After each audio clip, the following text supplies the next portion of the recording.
अस्सलाम वालेकुम students, my self Adeel Ashraf, lecture computer science. Students, जैसा कि आप जानते हैं कि अपने प्रीवियस लेक्चर में हमने नेटवर्क टिपोलॉजीज़ को डिस्कस किया था। आपको पता है कि नेटवर्क टिपोलॉजी क्या होती है? वो फॉर्मेट, वो लेआउट जिसके थ्रू आप डिवाइसेस को आपस में कनेक्ट करवाते हैं ताकि वो आपस में कम्युनिकेट कर पाएँ। तो वो लेआउट, वो पैटर्न जो था, डिवाइसेस का जो कनेक्शन था, वो जो फिज़िकल कनेक्शन था, वो आपके पास नेटवर्क टिपोलॉजी कहलाता था। अब बच्चों, आपके पास नेटवर्क टिपोलॉजी की आगे डिफरेंट टाइप्स थी, जिसमें आपके पास फर्स्ट वन बस टिपोलॉजी थी, then star, mesh, ring, tree, ये डिफरेंट टिपोलॉजीज हैं आगे फर्दर। तो आज हम नेटवर्क टिपोलॉजी की फर्स्ट टाइप को डिस्कस करने जा रहे हैं डिटेल के साथ। हम देखेंगे कि हमारे पास बस टिपोलॉजी क्या होती है, ये वर्किंग किस तरह से करती है, और उसके बाद इसके एडवांटेजेस और डिसएडवांटेजेस क्या होते हैं। तो सबसे पहले आपको पता होना चाहिए कि बस टिपोलॉजी के अंदर बस क्या होती है। तो स्टूडेंट्स, अगर मैं सिंपली बात करूं कंप्यूटर की, तो आपके पास कंप्यूटर के अंदर भी डिफरेंट कंपोनेंट्स होते हैं। आपके कंप्यूटर के जो डिफरेंट कंपोनेंट्स हैं, डेफिनेटली उनके दरमियान में कम्युनिकेशन होती है। जैसे मैं सिंपल बात करूं सीपीयू की, सेंट्रल प्रोसेसिंग यूनिट की, और रैम की, तो सीपीयू और रैम दो अलग-अलग से कंपोनेंट्स हैं। अब जब भी सीपीयू ने कोई भी डाटा के ऊपर एग्जीक्यूशन परफॉर्म करनी है, तो वो डाटा सीपीयू ने रैम से उठाना है।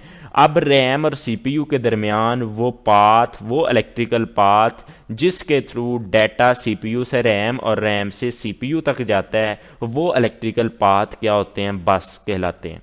अब स्टूडेंट्स, ज़रूरी नहीं है कि ये इलेक्ट्रिकल पाथ सिर्फ इन दो कंपोनेंट्स के दरमियान होते हैं।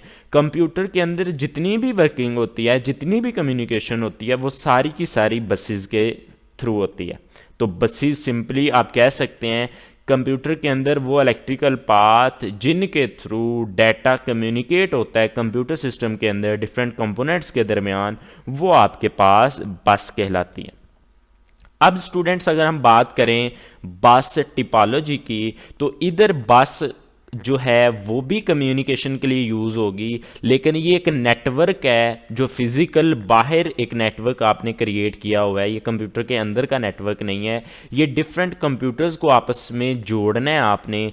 वो सेंट्रल पाथ, वो मेन वायर, वो सेंट्रल लाइन, वो सेंट्रल केबल, वो सेंट्रल मीडियम, कोई भी वर्ड आप, कोई भी टर्म इनमें से आप यूज़ कर सकते हैं। वो सेंट्रल पाथ, वो सेंट्रल मीडियम कम्युनिकेशन का, जिसके साथ तमाम डिवाइसेस जो हैं कनेक्टेड हों, वो सेंट्रल पाथ जो कम्युनिकेशन का होगा वो बस कहलाएगा। और ऐसा नेटवर्क जिसमें डिवाइसेस एक सेंट्रल केबल से, एक वायर से कनेक्टेड हों, ऐसी टिपोलॉजी, ऐसे नेटवर्क को बस नेटवर्क या बस टिपोलॉजी कहते हैं। अब स्टूडेंट्स, डेफिनेटली मैं आपको इसकी पिक्चर्स भी दिखाता हूं कि जब आपके पास कम्युनिकेशन होनी है, ये देखिएगा, ये बस है, ये दरमियान में जो सेंट्रल वायर है, सेंट्रल केबल है, ये कम्युनिकेशन मीडिया है, कोई भी केबल आप यूज़ कर सकते हैं।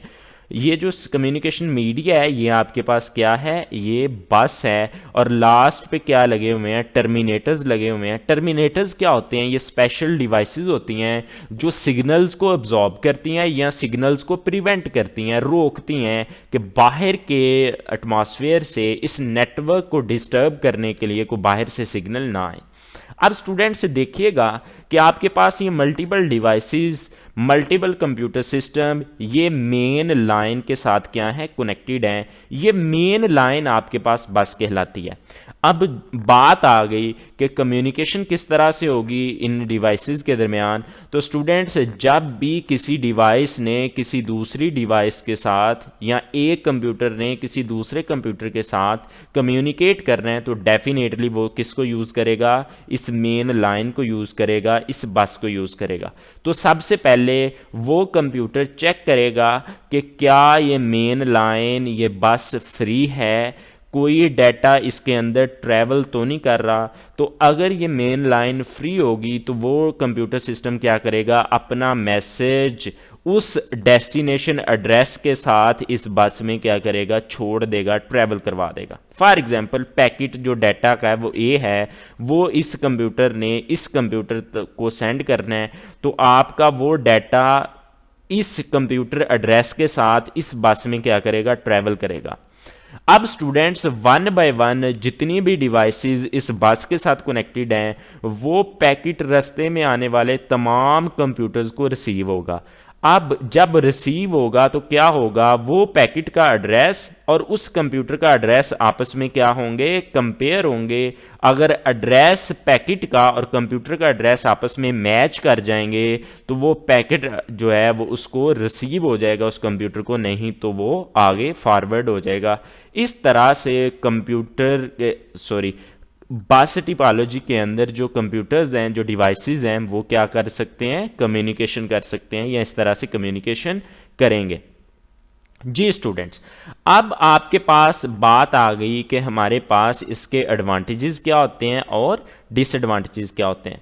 बिल्कुल सिंपल सा नेटवर्क है स्टूडेंट्स। अगर हम एडवांटेजेस की बात करें तो उसमें पहले नंबर पे वो यही लिखता है कि ये सिंपल फॉर्म ऑफ नेटवर्किंग है, यानी कि इसमें आपको कोई कम्प्लेक्सिटी को फेस नहीं करना पड़ता। सिंपली आप एक केबल लो, उसको मेन लाइन बना लो, कम्युनिकेशन मीडिया बना लो और उसके लास्ट एजेस जो हैं उनके ऊपर आप टर्मिनेटर्स लगा दो कि बाहर के सिग्नल्स अगर आप एब्जॉर्ब करना चाहते हैं तो आप रिसीव कर लें सिग्नल्स को, अगर प्रिवेंट करना चाहते हैं तो वैसे टर्मिनेटर रेजिस्टेंस भी बोलते हैं इनको, जो लास्ट पे आप डिवाइस लगाते हैं। अब स्टूडेंट्स आपके पास इस मेन लाइन के साथ डिवाइसेस आप अटैच करते जाते हो। अब नंबर ऑफ डिवाइसेस आपको लिमिटेड रखना होती हैं। अगर नंबर ऑफ डिवाइसेस आप एक्सीड कर देते हो, बहुत ज़्यादा लगा देते हो, तो ट्रैफिक जो है वो बहुत ज़्यादा हो जाएगी। आपके पास लाइन मोस्टली टाइम आपको बिजी मिलेगी, यानी कि आपके पास फॉर एग्जांपल 5 डिवाइसेस कनेक्टेड हैं और 5 को ही डाटा ट्रांसफ़र करना है एक डिवाइस से दूसरी डिवाइस तक, तो 5 डिवाइसेस जो हैं वो वेट में लगेंगी। पहले नंबर पे पहली डिवाइस सेंड करेगी, दूसरे नंबर पे दूसरी, third, fourth and last one fifth. तो जब फिफ्थ डिवाइस अपना काम जब तक नहीं कर लेती तब तक जो वन है वो वेट कर रहा होगा। इस तरह से कम्युनिकेशन होगी। तो ये स्लो होता है अगर नंबर ऑफ़ डिवाइसेस आपके पास ज़्यादा हो जाए। जी बच्चों, आपके पास सिंपल फॉर्म है नेटवर्किंग की, इसको इंस्टॉल और मेंटेन करना बहुत आसान होता है। उसके बाद ये बहुत लेस एक्सपेंसिव है क्योंकि आपको एक सिंगल केबल चाहिए होती है डिवाइसेस को कनेक्ट करवाने के लिए। When nodes are added and removed in the network, तो आपके पास स्टूडेंट्स जब नोड्स को आप ऐड करते हैं और रिमूव करते हैं तो आपके पास नेटवर्क जो है वो अफेक्ट नहीं होता। अब आपके पास दूसरी चीज़ जो वो एडवांटेजेस में लिख रहा है वो ये है कि अगर एक नोड जो है नेटवर्क के अंदर वो फेल हो जाए, अगर एक नोड वो नेटवर्क के अंदर फेल हो जाए तो जो दूसरे नोड्स होते हैं वो अफेक्टेड नहीं होते। तो ये सिंपल से इसके एडवांटेजेस हैं।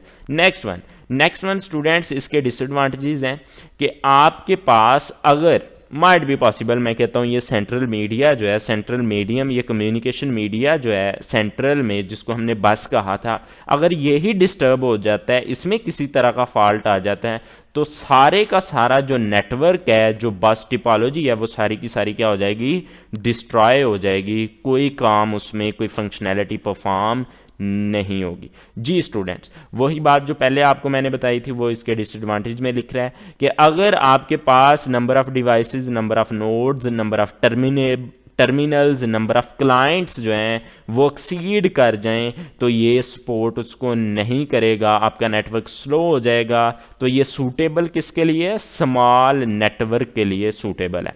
जी स्टूडेंट्स, तो नेक्स्ट आपके पास जो क्वेश्चन है वो आपके पास है स्टार टिपोलॉजी।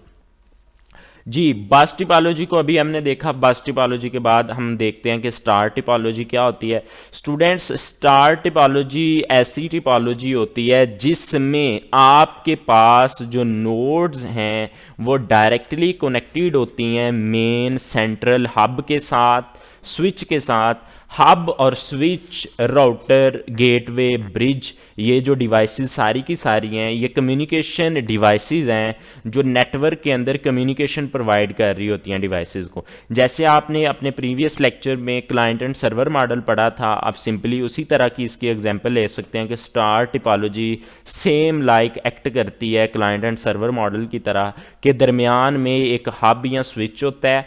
तमाम की तमाम डिवाइसेस जो हैं वो उस सेंट्रल हब या स्विच के साथ कनेक्टेड होती हैं। कम्युनिकेशन जो है वो सारी के सारी कंट्रोल हो रही होती है सेंट्रल हब के थ्रू। अब अगर मैं इसकी वर्किंग को डिस्कस करूं उससे पहले आपको मैं बताता चलूं जो पॉइंट इसने लिखा हुआ है कि ये लैन नेटवर्क में यूज़ होती है आपकी स्टार टिपोलॉजी। लैन नेटवर्क क्या होता है? लोकल एरिया नेटवर्क, जिसको आप लोकली क्रिएट करते हैं। उसमें आपके पास वाइड एरिया को कवर नहीं किया जाता, स्मॉल एरिया को कवर किया जाता है। और जो केबल यूज़ होती है हब से डिवाइसेस के दरमियान कम्युनिकेशन के लिए, जो कनेक्शन के लिए, वो ट्विस्टेड पेयर केबल यूज़ होती है। और ट्विस्टेड पेयर केबल की भी एक टाइप यूज़ होती है, वो है अनशील्डेड ट्विस्टेड पेयर केबल। और वो कौन सी केबल यूज़ होती है? Unshielded twisted pair cable. अब स्टूडेंट्स देखिएगा, आपके पास दो तरह के कम्युनिकेशन मीडिया होते हैं, गाइडेड मीडिया और अनगाइडेड मीडिया। तो अगर हम गाइडेड मीडिया की बात करें तो उसमें जितने भी आपके पास केबल्स हैं, फिजिकल मीडिया आ जाएंगे। जितनी भी केबल्स हैं वो सारी की सारी गाइडेड मीडिया में आ जाएंगी। और जितने भी आप वायरलेस टाइप के मीडियम है वो अनगाइडेड मीडिया में आ जाएंगे। तो गाइडेड मीडिया की 3 टाइप्स आपकी बुक में दी हुई हैं उसने, जिसमें ट्विस्टेड पेयर केबल है, फाइबर ऑप्टिक्स केबल है और कोएक्सियल केबल है। लेकिन स्टार टिपोलॉजी में जो केबल यूज़ होती है वो ट्विस्टेड पेयर केबल यूज़ होती है। और ट्विस्टेड पेयर की भी एक टाइप, ट्विस्टेड पेयर केबल की बेसिकली 2 टाइप्स होती हैं, शील्डेड ट्विस्टेड पेयर केबल और अनशील्डेड ट्विस्टेड पेयर केबल। तो आपके पास जो स्टार में जो केबल यूज़ होगी, स्टार टिपोलॉजी में जो केबल यूज़ होगी वो unshielded twisted pair cable use होगी। तो ये जब आप हब के साथ डिवाइसेस को इस तरह से कनेक्ट करेंगे कि वो क्या किस शेप में आ जाएं, स्टार की शेप में आ जाएं, तो इस वजह से उसको क्या बोलेंगे? स्टार टिपोलॉजी बोलेंगे। अगर हम इसकी वर्किंग की बात करें स्टूडेंट्स, तो ये आप पिक्चर देख रहे हैं, ये इमेज देख रहे हैं, ये स्टार टिपोलॉजी की इमेज है। तो बच्चों जब आपके पास ये हब के साथ डिवाइसेस कनेक्टेड होंगी तो डेफिनेटली कम्युनिकेशन को कंट्रोल हब करेगी। सेंट्रल ये आपके पास स्विच जो है वो कंट्रोल करेगा। तो कोई भी डिवाइस जिसको कम्युनिकेट करना है किसी दूसरी डिवाइस के साथ, वो किसके थ्रू कम्युनिकेट करेगी? हब के थ्रू। यानी कि कंट्रोल जो है वो हब या स्विच करेगा। एज लाइक जैसे आपने क्लाइंट एंड सर्वर मॉडल पढ़ा था उसी तरह की इसकी क्या है? वर्किंग है। अब स्टूडेंट्स देखिएगा कि इसके भी एडवांटेजेस हैं और इसके भी डिसएडवांटेजेस हैं। इसको भी इंस्टॉल करना और मेंटेन करना बहुत इजी है। किसी भी नोड को ऐड करना और पुरानी नोड को रिमूव करना वो बहुत आसान है, नेटवर्क डिस्टर्ब नहीं होता। अब स्टूडेंट्स आपके पास अगर एक नोड ख़राब हो जाए, कोई भी क्लाइंट कंप्यूटर जो है वो ख़राब हो जाए, तो वो तमाम के तमाम जो नेटवर्क है उस पर किसी तरह का कोई अफेक्ट नहीं होता। नेटवर्क एज इट इज़ काम करता है। It is easy to detect and remove faults in the network. इस तरह के नेटवर्क के अंदर से गलतियां, फॉल्ट ढूंढना, कौन सा नेटवर्क के अंदर नोड जो है वो ख़राब है, वो बहुत आसान होता है। इसको स्मॉल एरिया नेटवर्क और थोड़ा सा अगर आप इन्हेंस करना चाहें लार्ज नेटवर्क में भी ये सूटेबल होता है। आप उधर भी इसको क्या कर सकते हैं? यूज़ कर सकते हैं। नेक्स्ट स्टूडेंट्स इसके भी डिसएडवांटेजेस हैं। डेफिनेटली किसी चीज़ के एडवांटेजेस हैं तो उसके डिसएडवांटेजेस भी होंगे। तो स्टार टिपोलॉजी के डिसएडवांटेजेस भी हैं। आपके पास वही चीज़ के सेंट्रल डिवाइस पे डिपेंड कर रहा है सारे का सारा नेटवर्क। अगर सेंट्रल डिवाइस ही ख़राब हो जाए तो आपका होल नेटवर्क जो है वो क्या हो जाएगा? डिस्ट्रॉय हो जाएगा, डिस्टर्ब हो जाएगा। जी स्टूडेंट्स, आपके पास नेक्स्ट जो इसका डिसएडवांटेज है, आपने जितनी नंबर ऑफ डिवाइसेस जो हैं वो इसके साथ अटैच करनी है, जितने नोड्स अटैच करने हैं, उतनी ही आपको क्या चाहिए? कनेक्शन के लिए केबल्स चाहिए। तो डेफिनेटली जब आपको मल्टीपल डिवाइसेस ऐड करनी है तो केबल्स भी मल्टीपल चाहिए होंगी। तो आपके पास ये क्या बन जाएगा? कॉस्टली बन जाएगा। तो स्टूडेंट्स ये था आज का आपका लेक्चर। आज के लेक्चर में आपने 2 टिपोलॉजीज़ को डिस्कस किया डिटेल के साथ। फर्स्ट वन आपकी बस typology and second one star typology. उम्मीद करता हूँ आपको अच्छे से समझ आया होगा। बाकी किसी भी तरह का कोई भी क्वेश्चन हो तो आप पूछ सकते हैं। Thank you very much. अल्लाह हाफिज़।